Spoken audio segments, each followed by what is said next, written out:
videocast Sinto que Lá Vem História é um projeto do LIVE, Laboratório Inteligência de Vida, programa socioemocional presente em mais de 800 escolas no Brasil. Olá! Estamos de volta com mais um episódio do Sinto que Lá Vem História, esse videocast amado por nós. Eu tô aqui, Joana London, junto com a minha parceira, amiga, companheira, Renata Ishida. E hoje a gente vai falar de um tema muito importante, né, Rê? Muito. Só para lembrar, gente, que quem tá acompanhando a gente, esse é um videocast produzido e idealizado pelo LIVE, o Laboratório Inteligência de Vida. Então sigam lá no @Inteligência de Vida para saber mais, se aprofundar mais sobre os causos, sobre os temas que são pertinentes à educação. E hoje, assim, um tema interessantíssimo que eu acho que a gente talvez nunca tenha abordado com essa profundidade. A gente até trouxe um dado aqui, né, Jô? Uhum. Quando a gente fala em violência na escola, por exemplo, com aqueles casos em que tiveram atentados contra as escolas, a porcentagem ela é bem bizarra, que 100% desses casos aqui no Brasil foram feitos por meninos. E aí, quando a gente traz os dados de violência já na situação adulta, é um dado publicado em 2014, um estudo sobre homicídios feito pelo Escritório das Nações Unidas sobre drogas e crime, mostrou que 95% dos assassinos no mundo são homens. E aí, eu acho que isso traz muitas perguntas pra gente, né? Quando a gente volta pro campo da educação, acho que traz perguntas. A gente está educando esses meninos e meninas de forma diferente?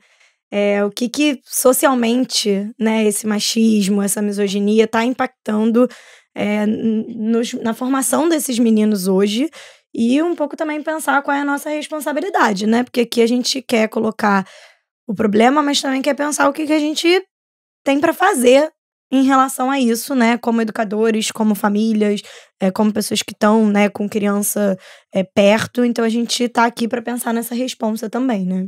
Perfeito. E assim, pra gente trazer esse tema pra mesa, trouxemos um homem que vai ficar na berlinda aqui, mas também pai de 2 meninos, né? Ele é filósofo, escritor, psicoterapeuta, e aí acho que poder trazer esse lado, tanto como especialista, mas também que vive isso na prática, nas suas angústias e delícias e dores, eu acho que vai contribuir muito pra gente. Quem que a gente trouxe, Jô? A gente está aqui com o Emanuel Aragão. Bem-vindo.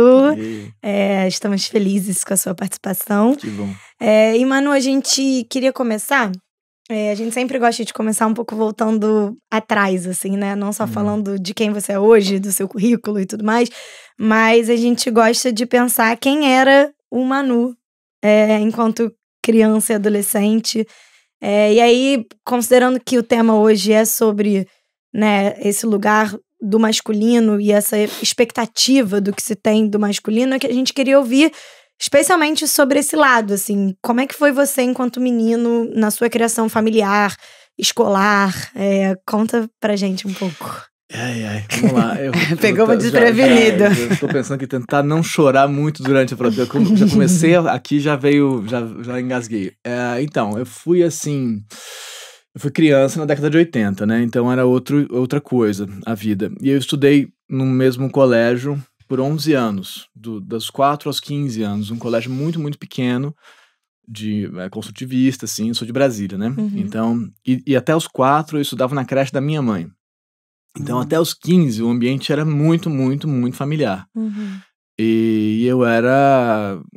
Todo mundo sabia quem eu era uma coisa... E aí, no segundo grau, eu fui para uma escola que tinha 1.000 alunos só no primeiro ano. Eu era do primeiro S, tinha 50 por turma. E foi um Primeiro choque. S? Eu tinha o primeiro T ainda. Nossa. Então foi um choque bizarro, assim, o que aconteceu ali e tal, que era para preparar para o vestibular, né? Uhum. Mas, naquele momento, eu nunca fui, assim, o menino, assim, assim, no sentido mais estrito da coisa que se demandava na década de 80, sabe? Ser o machinho, assim, padrão e tal. Mas, ao mesmo tempo, tinha lá uma coisa de querer corresponder a uma imagem do meu pai, que era um cara que... Meu pai era antropólogo, mas ele nasceu no Pantanal na década de 40. Então, assim, eu sou filho de um cara que nasceu na década de 40, eu nasci na década de 80, então você tem um arco aí de demanda do masculino que era muito diferente do que eu acho, imagino, do que eu sou como, né, pai, né, do que segue isso adiante. Então eu jogava bola, eu brigava na escola, eu falo sempre pro Martim, que é o meu mais velho, né, tem 11 agora, que o Martim não tem ideia do que é brigar, não sabe, mas na nossa vida, naquele momento, brigar, porrada e tal, tirar sangue, essas coisas assim, era parte da vida, todo mundo brigava. Era parte do masculino, entendeu? Não era que eu era assim, era que era assim. Esperado, né? Era o que esperava da gente, era assim que funcionava, né? Mas naquela época, tanto para você quanto para seus colegas, como era visto a questão de expressar sentimentos, né? Era esperado, não esperado, esperava que você reprimisse, e aí nas figuras familiares e próximas suas, onde tinha espaço para que isso aparecesse ou não? Sim, então, minha mãe é psicanalista, né, e especialista em crianças, então eu tinha essa coisa específica também.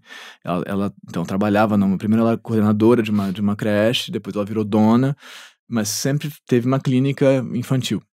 Então tinha isso, mas ao mesmo tempo ela é alemã, por outro lado, assim, não sei o que isso quer dizer de fato, mas para mim quer dizer alguma coisa.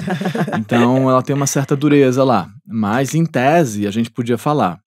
Meu pai era muito mais difícil, mas ao mesmo tempo ele tinha muito mais arroubos emocionais do que ela era muito mais contida, então era um pouco, assim, de entender esses registros era complexo.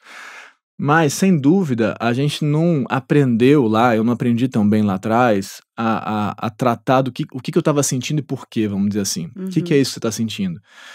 De onde vem isso? O que quer dizer isso? Que é uma coisa que o Martim sabe fazer hoje, com 11 anos, muito melhor do que, não tem comparação, do que eu fui aprender a fazer isso.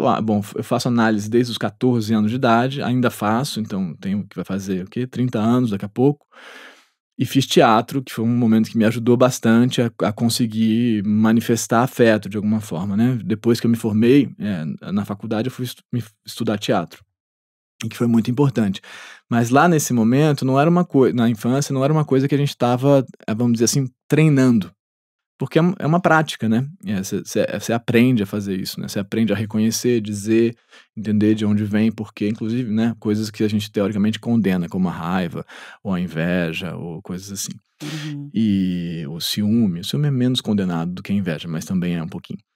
Mas então é uma coisa que a gente não tinha esse espaço, e que agora é outro lugar, né? Assim, pelo menos lá em casa, vamos dizer, nessa nossa microbolha, assim, que a gente vive, esse espaço de tentar elaborar o que você está sentindo, tentar dizer, é fundamental, assim, é muito presente, quero dizer, né?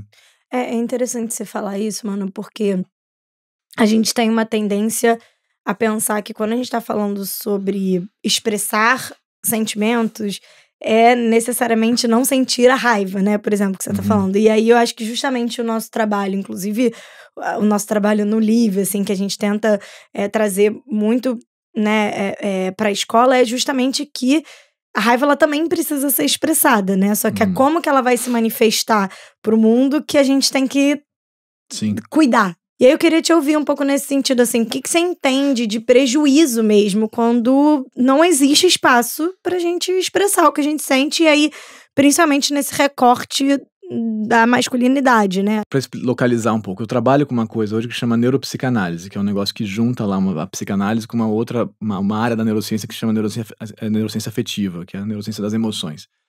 E aí, sem me aprofundar muito nisso, que é um assunto enorme, mas tem lá uma ideia de que a gente tem necessidades emocionais na gente, algumas, né? E que tem que ser satisfeitas, vamos dizer assim. A gente tem necessidades fisiológicas básicas, tipo sede, fome, precisa dormir, essas coisas assim, mas a gente tem afetos básicos que a gente tem que ir ao mundo buscar a satisfação deles, né? E que eles aparecem, né, em determinados momentos. E a raiva é um deles.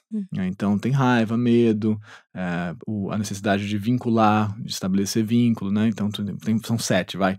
Mas a raiva é um deles. Então, sempre que a gente sente uma coisa dessa, é sinal de que tem algo ocorrendo.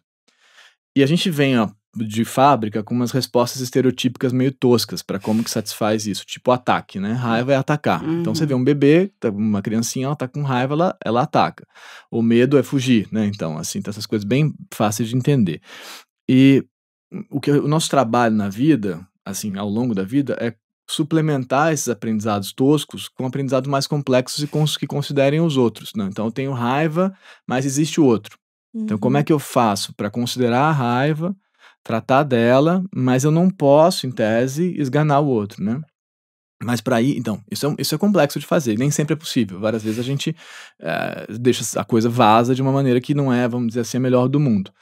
Então, esse processo de reconhecimento do afeto, que tem a ver com reconhecer, quer dizer, o que é que eu estou sentindo e por que eu estou sentindo isso, quer dizer, o que me frustrou para que eu esteja sentindo raiva e como que eu posso lidar com isso.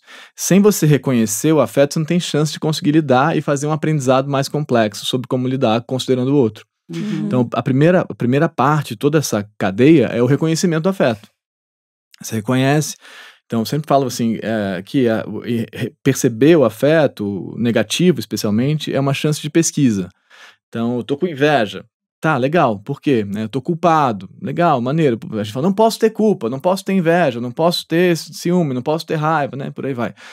Mas, então, essas coisas são, para mim, chances de pesquisar. E aí a gente vai, então, tentar encaminhar maneiras de colocar isso no mundo sem que isso destrua os campos de vínculo, porque no final das contas o risco é esse, é que a violência vire guerra e você imploda lugares que você poderia ter outras satisfações, tipo brincar, dançar, transar, conversar, um monte de coisas que poderiam acontecer, que poderiam ser mais legais, e você não consegue, porque você não reconheceu a raiva, você conteve a raiva que continua acontecendo porque a frustração estava lá, então ela vai continuar acontecendo e ela vai vazar num modelo rudimentar.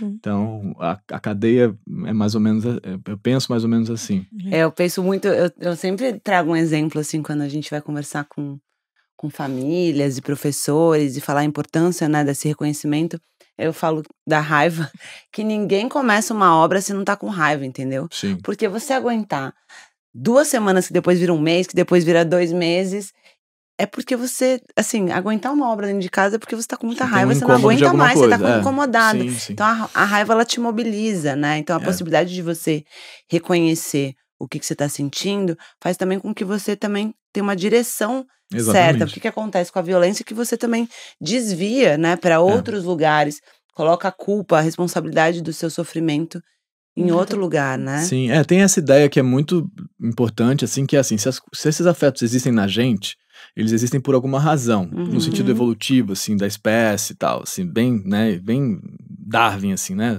Eu não sei se Darwin tá em alta ainda ou não, mas pensando no Darwin, se uma coisa foi selecionada é porque ela era uma vantagem. Então, em algum lugar da nossa história, a raiva foi uma vantagem. Sim. Então, você fala, não, chega, por exemplo, né? Falar chega pro outro. Falar, você tá me invadindo o meu espaço, por exemplo. Falar, não quero mais isso. Isso é uma resposta de raiva, mas que é fundamental. Agora, entre fazer isso e de fato atacar o outro, por exemplo, como que a raiva é importante para estabelecer limites e como que ela pode ou não virar uma agressão, esse que é o ponto mais importante, eu acho, né? Entender para ver o que você consegue fazer com aquilo. Com certeza. E você falou da década de 80, a gente agora em 2025, a gente já tá 1/4 do século. Eu não sei o quanto os sentimentos, as emoções, eles conseguiram conquistar um lugar de que é tranquilo se expressar, né? Hoje em dia a gente vê uma cultura de que da positividade, né? O sofrimento, ele tem sido diagnosticado, né? Sofrer é uma patologia e tudo mais. E aí, diante desse cenário, que você pode também mergulhar um pouquinho mais, a gente queria entender, assim, como é que foi pra você receber a notícia que ia ter um filho homem, assim, né?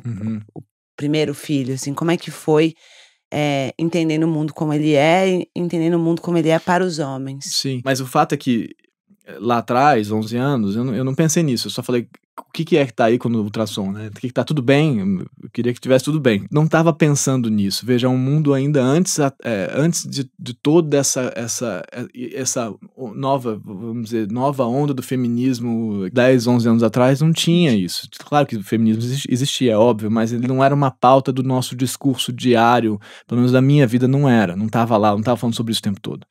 Agora, com o Vicente, já é uma outra coisa, né? E já tem essa situação muito mais frequente, essa questão muito mais frequentemente, até porque o Vicente é um menino mais normativo, assim, do que o Martim.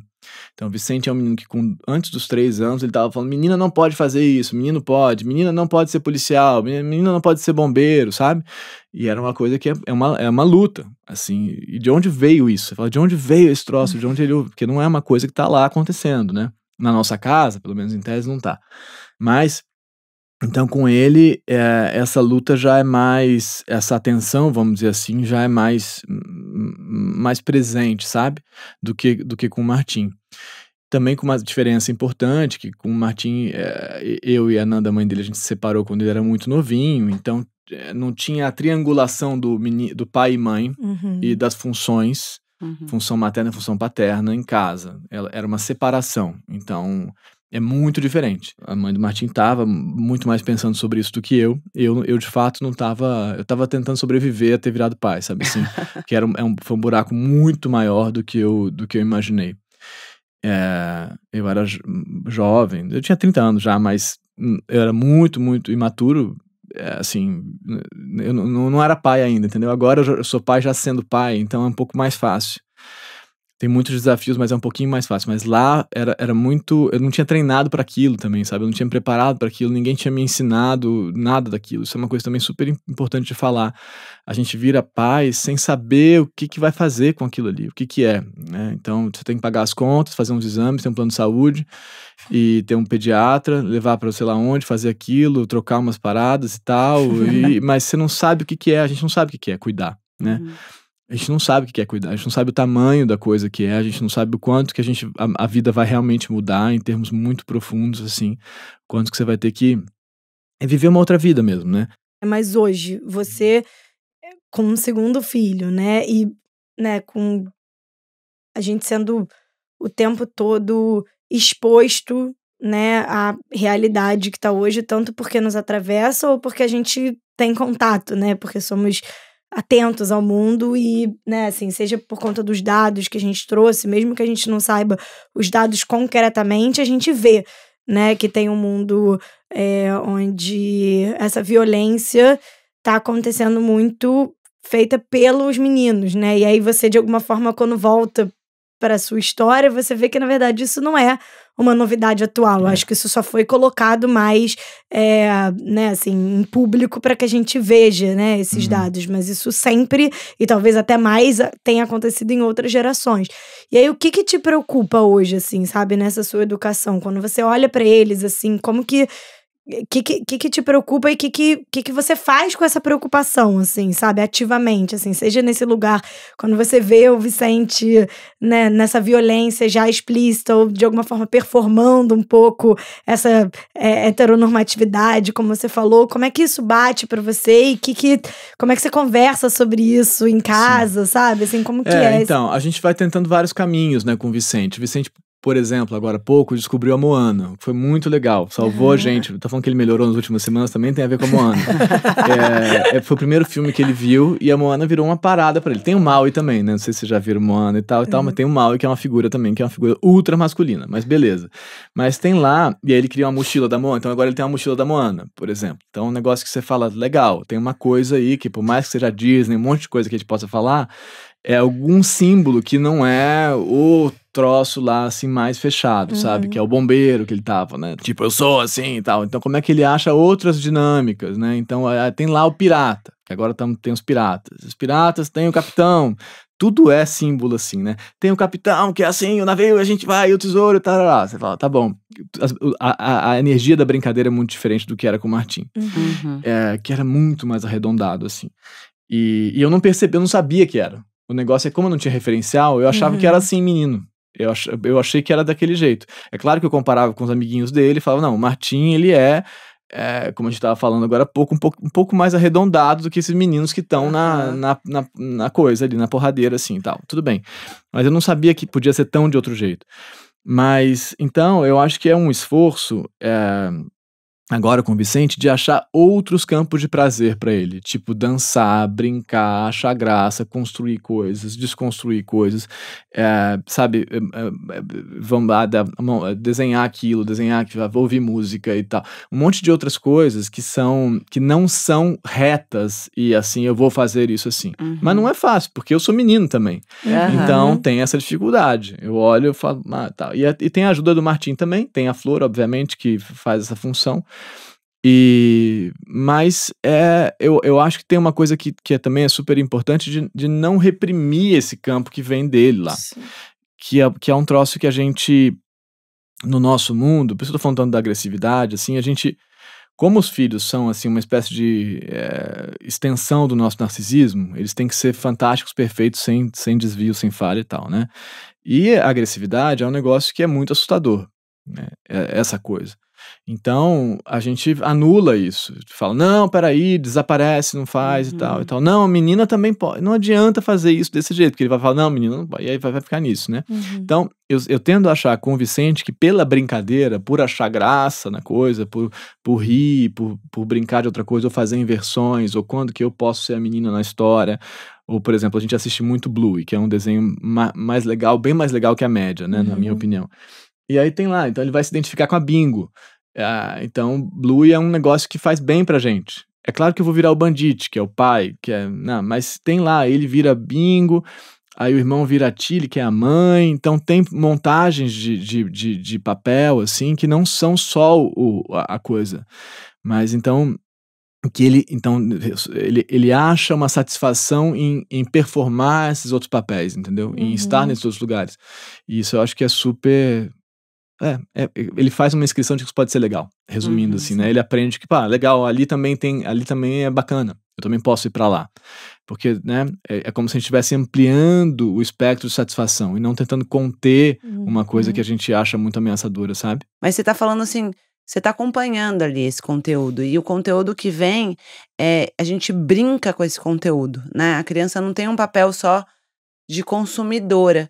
A gente queria entender um pouco, né, como é que é isso, né? Como é que é acompanhar esse conteúdo? Acho que pro Vicente e pro Martim é diferente esse acompanhamento, porque a criança vai crescendo, vai querendo ter essa privacidade, também começa a ser constrangedor. Eu tenho um interesse, será que meu pai vai aprovar? Como é que é? Cara, é difícil pra caramba, na verdade, né? Eu tô falando aqui e, obviamente, é importante dizer que eu não dou conta, né? É assim, que eu tô tentando, mas eu tenho que pagar um monte de conta também, tenho que trabalhar, então tem toda uma realidade que se impõe na nossa vida. Então, a primeira coisa, bem objetiva, é, assim, uma certa regulação de tempo, né? É assim, que não é... Eu tô falando que o Vicente assiste essas coisas, mas ele assiste 2 desenhos num dia, sabe? Assim, não é? Então, a primeira... Porque aí a gente consegue pensar quais é que ele vai ver, né? Então, e que tem a ver com o desejo dele. Então, que a gente quer que ele veja Bluey, mas às vezes ele não quer ver Bluey, ele quer ver a Peppa. Então, tem uma coisa que tem a ver com o desejo dele. Com o Martim, e aí fica eu e o Martim tentando ajudar o Vicente para ver o que o Vicente pode ver. Então, e a gente tem várias discordâncias, eu e o Martim e a Flor. E o Martim participa já desse processo de classificação. E, por exemplo, o Martim acha que ele... Aí vamos entrar nos pormenores, mas assim, o Rei Leão, pode ver o Rei Leão ou não? Eu falo, não pode ver o Rei Leão. E o Martim fala, claro que pode ver o Rei Leão, a gente pula o pedaço do Mufasa morrendo e tal. E eu falo, não, filho, porque o filme inteiro é sobre isso. É o Hamlet, assim, não dá pra gente pular a morte do pai, não dá, a morte do pai é o tema da história. E todo filme tem morte, todo mundo morre, né? Todos os heróis são órfãos, é uma coisa assustadora, assim. Então a gente foi ver Frozen outro dia. Eu falei, não, Frozen é tranquilo, eu lembro, né? Frozen é tranquilo. Mas assim, os pais morrem no desastre do barco lá e tal, do navio. E eu falei, meu Deus do céu, como é que vai? Então vamos ver de onde que vai voltar isso, né? E fica lá. E a gente não sabe bem, mas depois fica. Depois ele foi contar que ele tinha um cachorro que morreu. Ele não conheceu o cachorro de fato. Ele tinha um ano menos quando o cachorro morreu. Mas ele, o cachorro morreu, mas então a gente vai ter outro cachorro que não vai morrer, porque a gente vai dar ração, água e tal, então não vai ter isso. Então tem toda uma coisa que vai acontecendo com ele que a gente vai tentando dar conta, mas que tem conexões que vão ser feitas que a gente não consegue conter. Com o Martim, o conteúdo já é muito mais complexo. Muito mais complexo. Ontem a gente estava vendo o Homem de Ferro 2. O Homem de Ferro foi 11, né? O Homem de Ferro foi um que eu enrolei pra ele ver. Ele viu Avengers, a saga Infinito, ele viu há um tempo já. Mas o Homem de Ferro tinha um conteúdo machista, tosco e tal, no Tony Stark, no primeiro filme, e de guerra e não sei o que e tal. Eu falei, cara, esse não é legal. E a gente viu, ele falou, cara, tem 11 anos já, é 12 anos o filme. Eu posso ver, eu falo, 12 anos não é 11 anos, né, Martim? E aí essa é uma briga que a gente tem várias vezes. Então tem uma discussão. Por exemplo, o Martim ele gosta de um mangá que eu falei, cara, não tá rolando esse mangá, que é o Blue Lock. E aí eu falei, vou guardar, quando você tiver 12 anos a gente repensa. E aí, mês passado, ele falou, mas e o Blue Lock? Cara, eu já tô com 11 anos e tal, que coisa. Eu falei, Martim, mas você consegue me explicar por que eu acho inadequado? Se você conseguir me explicar por que eu não acho bom, a gente pode repensar. Aí ele, tá bom. E ele foi se concentrar pra tentar me falar. E ele respondeu bem. Ele falou, não, você acha que tem uma questão de gênero ali e tal, você acha que os afetos são todos negativos, tudo muito intenso, muito dramático. Falei, é verdade. Mas eu não falei, não, mas vamos pensar mais. Aí enrolei mais ele um pouco mais. Mas é difícil, é muito difícil de fazer essa contenção. Vamos olhar os conteúdos que eles estão vendo. Martim não tem celular, né? Mas do computador, estudando. E aí foi ver o histórico dele. E aí, olha o histórico, eu achei muito legal o histórico dele, eu nunca tinha olhado o histórico dele, nunca tinha pensado sobre isso. Porque ele nem usa o computador, ele faz o dever de casa lá e tal. E aí fui ver um monte de coisas, mas tinha lá uma coisa que era uma imagem, no meio de tudo aquilo, uma imagem de uma arma. De um clube de tiro de Itajaí. Uma imagem de uma arma. Aí eu falei, cara, de onde veio esse troço? Né? Por quê? De onde veio, né? A internet é um troço muito doido. E era muito estranho porque não era uma pesquisa que ele tinha feito. Tinha um doc aberto, e depois uma imagem do One Piece, que é um outro mangá. E aí eu falei com ele falou, não, porque o meu amigo X, que eu não vou também falar quem é, me mandou essa imagem dentro do doc e tal. Eu falei, mas por quê? Ele falou, sei lá, pai, fulano mandou essa imagem. E eu não entendi. Mas essa coisa que aparece lá, mas então, não, mas realmente bobagem. Aquilo não se desenrolou em nada pra ele.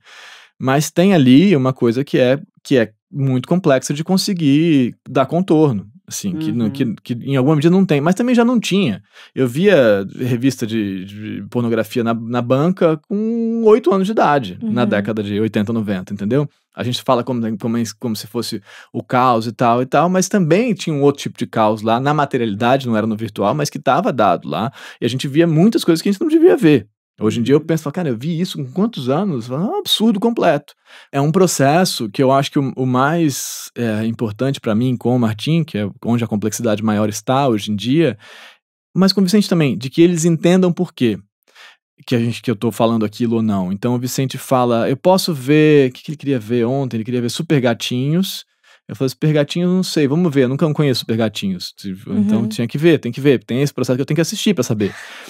Deixa eu ver Super Gatinhos. Aí ontem eu tinha que cozinhar. Falei, Martim, vê com ele Super Gatinhos. E eu terceirizei a questão. De fato, tinha que cozinhar. Tava fazendo jantar lá em cima.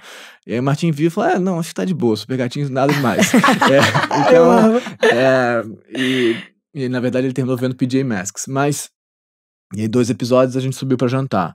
Mas tem isso, que ele vai pedindo pra ver, e o Carros, e o Toro Ferdinando e tal, e eu falo, Toro Ferdinando tem umas disputas que tal, não sei o quê. Então a gente tem feito muito uma coisa hoje em dia, eu e o Martim, que é rever os filmes antigos, pra tentar entender o que o Vicente poderia ver. E é muito legal, porque eu me arrependo de muitas escolhas que eu deixei passar. O Martim viu Harry Potter, por exemplo, muito cedo, e Harry Potter é intenso, e a gente viu 400 vezes, porque eu gostava, mas não sei se estava certo naquele momento, entendeu? Acho que uma das coisas que a gente, inclusive você citou a série, né, adolescência, tem a questão, e a gente tem falado muito sobre isso aqui também no videocast, é o quanto a criança sozinha recebendo um só tipo de conteúdo por conta de um algoritmo ali que vai entender que é um menino, enfim.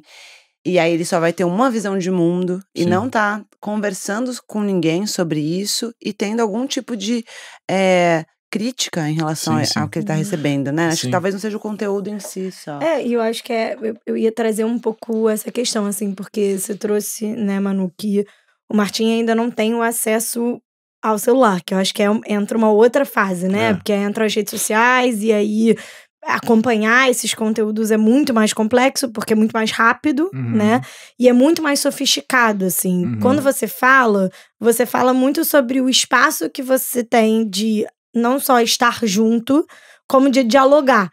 E isso é muito bonito, mas é muito raro também, né? O que a gente ouve normalmente, principalmente dos pais de adolescente, é uma dificuldade de dialogar. Que demanda tempo e paciência e coragem. E é difícil, porque ao mesmo tempo tem isso, assim, eu preciso cozinhar, eu preciso ganhar dinheiro, eu preciso pagar boleto. Então, entra, né, em questões, né, nossas cotidianas de adulto que a gente precisa fazer.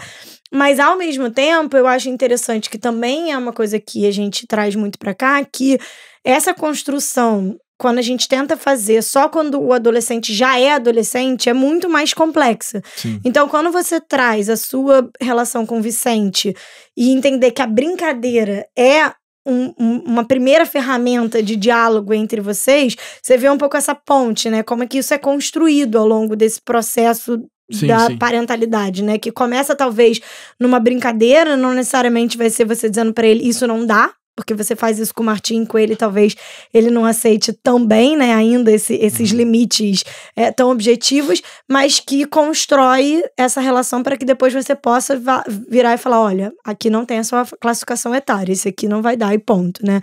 E eu queria te ouvir um pouco dessa experiência, né, assim, da paternidade, de construir esse espaço de diálogo. Tô no 11 anos, né? Eu posso daqui a 4 anos falar, galera, deu ruim não em geral. Mais. Todo mundo que é pai ou mãe aqui, a gente já tá combinando de vir daqui a alguns anos. Porque, não sei, mas a primeira coisa que eu acho que tá aí é assim, a gente não tem tempo, né? A nossa vida é comprimida aí de um jeito muito maluco, a gente trabalha muito mais do que faria qualquer sentido trabalhar, todos nós. Eu acho que, assim, a situação da nossa estrutura social é absolutamente perversa, e é estranho porque é claro que você pode estar em posição de privilégio como eu tô, óbvio, né, eu sou homem, hétero, branco e tal, eu trabalho, tenho um monte de coisa, mas ainda assim, que é uma situação de ultra privilégio, ainda assim tem uma pressão pra você, cara, continua aí, porque senão o bagulho vai rodar e você vai ficar pra trás, né, pelo menos eu sinto assim, eu acho que eu ouço na clínica muito isso também, de muita gente, de muitos lugares.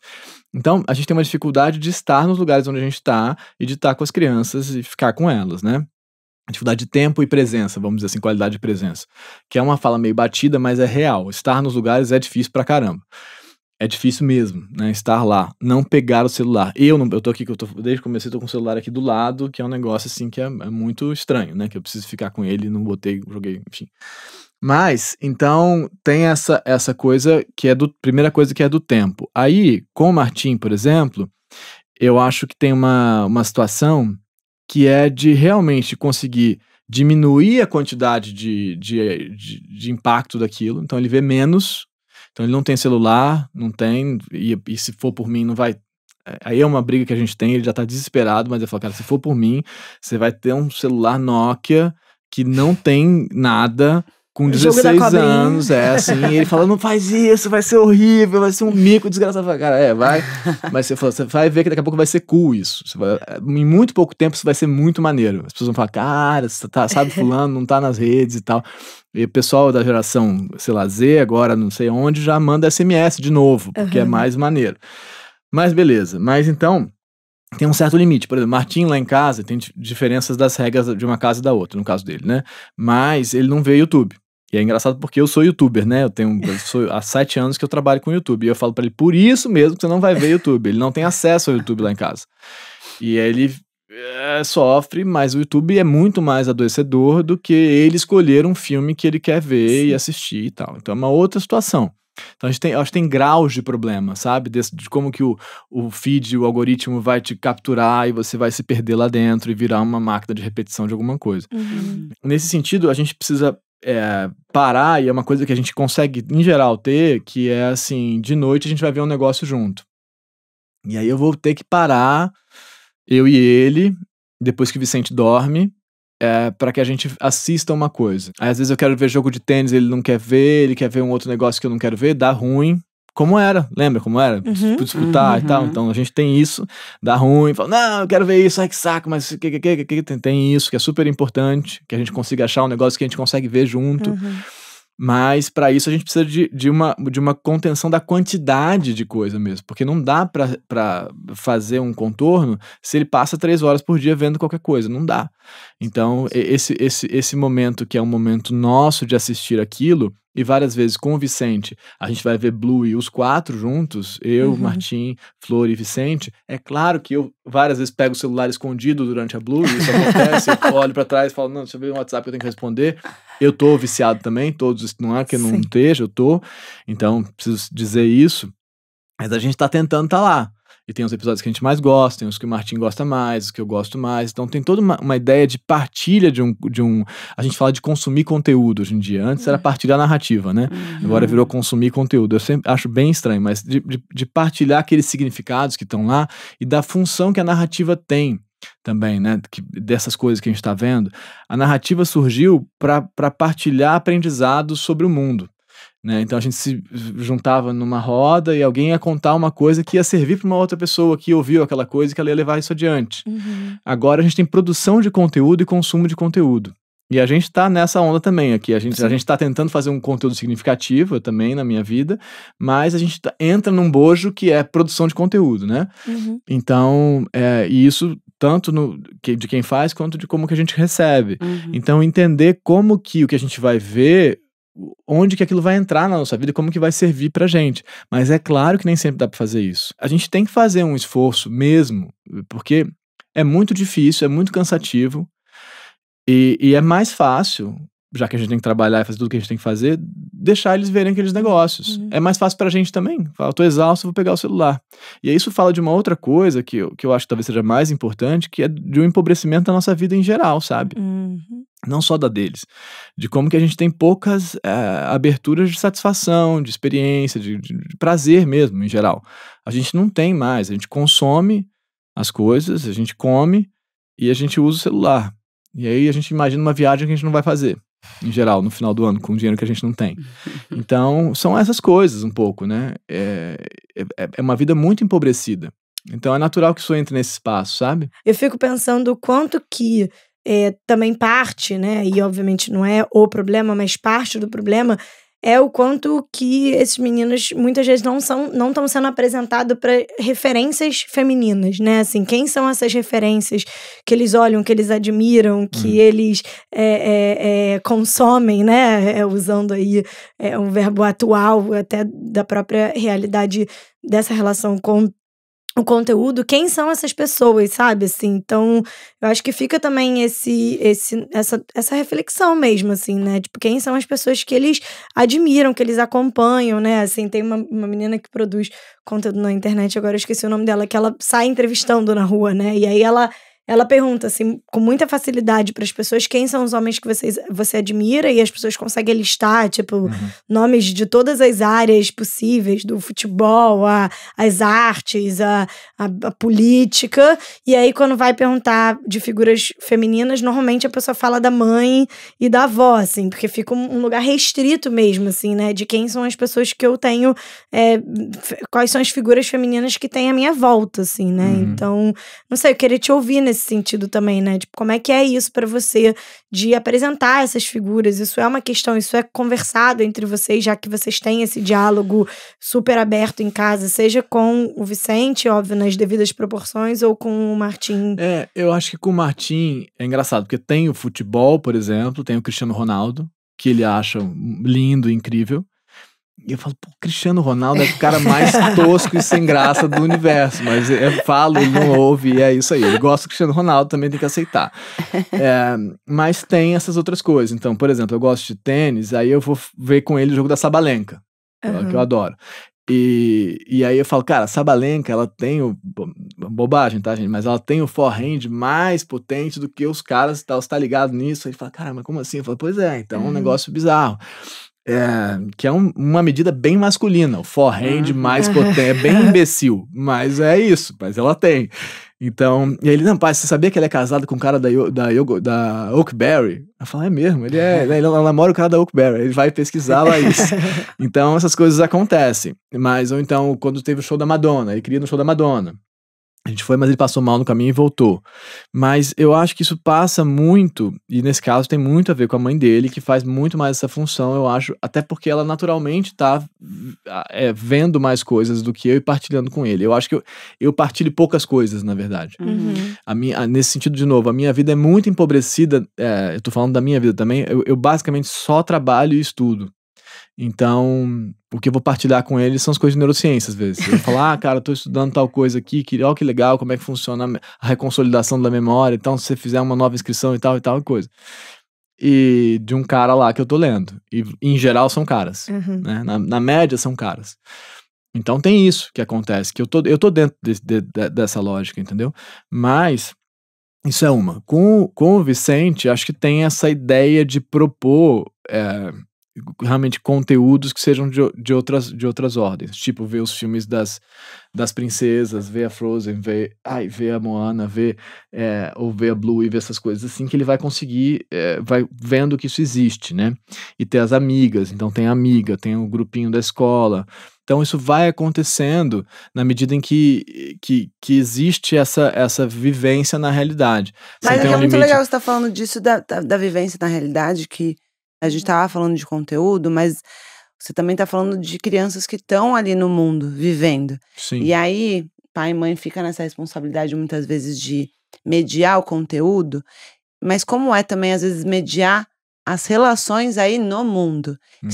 Aí tem uma complexidade outra, que eu acho que isso, no final das contas, faz com que as famílias tentem super proteger, e acho que na tela tá tudo bem, né? Mas assim, como é que a criança tá no mundo, ela vai ter sim outras referências e que bom, então vai ter os colegas, porque aí muitas vezes o diálogo vai ser assim, mas meus amigos têm celular, por que eu não posso ter? Sim. Como é que é essa mediação com as relações, né? Tanto você pensando nas relações dele com os colegas, que a gente vê bullying, que a gente vê agressão entre os colegas, quanto também com as outras famílias.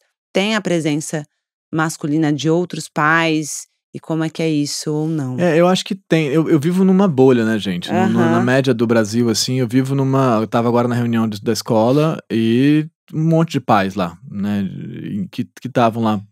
É claro que sempre tem aquela coisa, assim, os caras em algum momento vão falar do Fluminense e sabe, vai pra aí a coisa. Tudo bem, normal, mas esses pais estão lá, né? É uma coisa muito específica, assim, desse recorte no qual a gente tá, que não é a média, não é o mundo, né? Não é assim. Mas essa história de tentar participar de alguma forma do que ele traz de significados e de compreensões do mundo nas relações que ele tem, é muito complexa, porque depende, e é sutil, e eu e o Ramon muito nisso, porque ele não quer contar às vezes, né? Ele viveu coisas ali e tal. Ele quer, tô falando do Martim, né? E ele me conta o que o amigo disse, por exemplo, sobre tal coisa. E aí eu vou estabelecer uma postura crítica. E aí quando eu faço isso, eu perco ele muito rapidamente, sabe? Porque eu sou muito chato, né? Então eu vou falar, mas Martim, qual que é o sentido de dizer isso aí e tal e coisa? Ele, não, pai, ele tá só fazendo uma brincadeira. Mas o que é essa brincadeira? Onde que ela tá? Por que ela é engraçada? Me explica qual que é a graça disso. Essa é uma boa pergunta, que às vezes ele fala, porque é engraçado. Eu falo, mas onde tá a graça? Porque a graça é um negócio complexo também, né? O que tem de engraçado? Mas aí várias vezes eu perco ele, entendeu? Nesse processo de tentar trazer um outro sentido, uma outra leitura para aquelas coisas, né? Porque ele tá falando do amigo, mas ele tá falando dele, ele tá falando né? Dele, que ele achou engraçado. Exatamente. Aquilo. Então, nisso eu erro muito a mão. E aí dá muita angústia, porque eu já percebo como ele tem um monte de outras referências que fazem mais sentido pra ele várias vezes do que o que eu tô falando. E isso é um pouco triste, assim, né? Você fala, cara, ele já me acha um idiota. ele já acha... E eu sou um pai legal até certo ponto, mas ele já me acha meio, puta, meu pai, lá vai, ele tipo, não tá entendendo a parada. Então, e às vezes eu falo pra ele, ontem a gente tava discutindo um negócio do WhatsApp, né, grupo de WhatsApp, eu falei, cara, eu não acho razoável você tá no WhatsApp e tal. Ele falou, mas quer que eu fale com meus amigos como? Eu falei, liga. Eu vou ligar pros meus amigos? Eu falo, liga, pega o telefone e liga. Ele falou, mas como assim? Qual que é o sentido de ligar pra pessoa? Não sei. Eu falei, você não quer conversar com a pessoa? Sabe como? Aí discutir o que é a diferença entre ligar e WhatsApp, né? O tempo, você tá no mesmo tempo que a outra pessoa, vai e volta, o silêncio, a dúvida, tem que responder naquela hora, tudo isso que existe num diálogo. E que não tem mais no WhatsApp. Mas aí, rapidamente, ele fala, pai, eu falo, cara, eu também uso WhatsApp, eu tô nesse mundo, tô aqui, eu ainda estou aqui, né? Assim, tô vivendo esse mesmo presente que você, com outras coisas, mas tô. E eu não sou um imbecil completo, assim, né? E às vezes ele fala, eu não tô falando que você é um imbecil e tal. Eu falo, eu sei, mas eu tô só tentando dizer que talvez valha a pena ouvir essas coisas aí. Mas eu lembro do pessoal me falar isso e como eu achava idiota, sabe? E como eu ouvia, sei lá, minha mãe dizendo uns negócios, eu falava, ai, cara, que preguiça, ela não sabe nada do que ela tá dizendo. Então eu acho que é muito difícil. E às vezes eu tenho uma sensação, a essa altura do campeonato, que eu vou conter o que eu consegui conter, eu vou trazer outros significados quando eu conseguir, mas tem muitas coisas que já foram. E que eu vou ter fé que tem uma base ali que vai funcionar e que eu vou, quando aparecer pra mim, tentar fazer contornos. E é isso. Então tem um processo que é de botar o pessoal no mundo mesmo. E torcer pro negócio rodar bem e tentar estar atento para sinais e coisas e ouvir tentar ouvir quando eles também estão, quer me contar uma coisa e será que eu tô disponível para ouvir? E ouvir é muito difícil. Ouvir deve ser a coisa mais difícil que tem, né? Ouvir mesmo, assim, falar, ouvir pressupõe não saber, né? Então, para ouvir eu tenho que não saber o que eu vou responder. E esse é um exercício dificílimo, porque, né, a gente acha que sabe. Então, essa hora de parar ali para que essa conversa seja prazerosa a ponto dele querer ter outras, eu acho que é dificílimo de fazer. Porque a pessoa vai conversar porque ela ganhou alguma coisa nessa conversa, ela viveu alguma coisa de bacana nessa conversa. Então, para isso eu tenho que poder estar na conversa com ele, que é muito difícil, e várias vezes eu não consigo. Várias vezes eu não tenho abertura, várias vezes eu não tenho, eu tenho um monte de preconceitos, e enfim.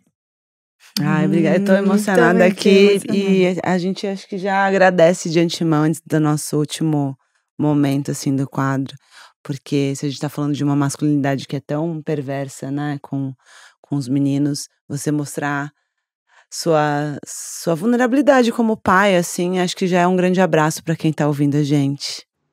Oi, eu sou mãe de 2, um de 15 anos e uma de 10. E eu tenho uma questão sobre o meu de 15 anos que eu tô vivendo.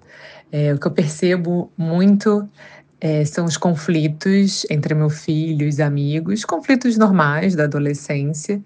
Até que ponto a gente, como mãe, pode interferir nessas questões? E o quanto também, em que momento eu tenho que deixar ele com mais autonomia, para ele mesmo resolver esses impasses, dilemas, que às vezes para ele não se apresentam dessa forma, ainda são questões que ele quer, de repente, nem levar tanta importância, porque ele quer se sentir pertencente ao grupo, mas que eu assistindo enquanto mãe, eu tenho vontade de falar com ele, alertá-lo. Acho que ela tá ouvindo a nossa conversa. Exatamente, né? já falamos um monte de coisa. É difícil, né, gente? Eu não sei se tem uma resposta objetiva pra isso de jeito nenhum, né? Com certeza não. Mas eu acho que tem uma coisa. A adolescência tem um troço muito louco, né? Que a gente passa a infância tentando aprender a lidar com tanto de coisa que a gente sente. E aí na adolescência vem um tanto de coisa nova, de repente, né? Fala, bom, agora lida com mais isso.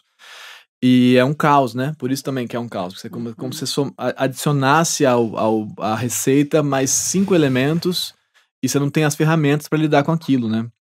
E aí eu não sei se isso vai ser bem aceito, mas eu acho que a nossa função, assim, que estamos mais adiante na historinha, assim, na vida, né, é de perceber isso como um momento não só de dar autonomia, mas como se dar conta de que as pessoas não têm ferramentas para lidar com um monte de coisas. E essa ideia essas pessoas aí vão se virar e vão conseguir, um pouco que eu estava falando agora há pouco, tem muitos limites, né?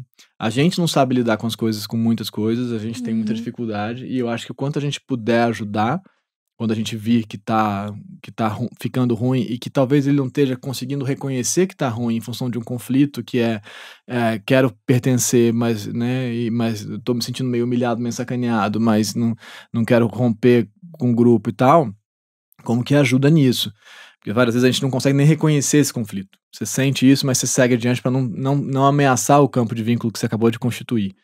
Então, nesse sentido, eu acho que a adolescência é um reboot, assim, de um pouco do que é a infância, no sentido de que essas pessoas não têm condições de lidar com aquilo.